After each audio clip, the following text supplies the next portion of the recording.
នេះមួយពិសេសលោកអ៊ំលក់តបាយតាមផ្លូវបាទគាត់ដើរតាមផ្លូវមេឃក្តៅអញ្ចឹងផងក៏ស្រេកទឹក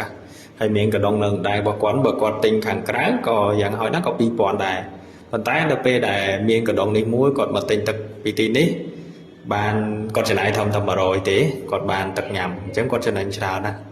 ទឹក1លីត្រ100ហើយការចំណាយរបស់គាត់ធ្វើបានការបន្ថយច្រើនអញ្ចឹងការដាក់លុយបងប្អូនឃើញទេគាត់ឲ្យញ៉ាត់លុយចូលទៅអញ្ចឹងវានឹងលោតលេខនៅខាងលើហ្នឹងបាទពេលលោតហើយយកកដុងដាក់អីត្រង់អីធម្មតាមកកដុងប៉ុណ្ណាក៏បានដែរបងប្អូនកដុង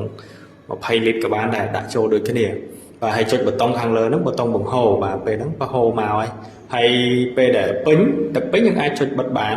បាទប៊ូតុងនឹងដដែលបាទយើងចុចបិទបានហើយស្តង់ដារទឹកគុណភាពនេះប្រើប្រព័ន្ធចម្រោះ AO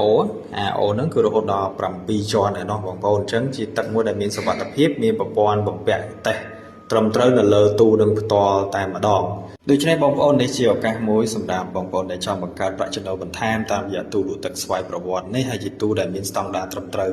ជាមួយនឹងប្រព័ន្ធតេស្តគុណភាពទឹកបងប្អូនមានទីតាំងអាចតំណមកក្រុមហ៊ុនឥឡូវនេះបាន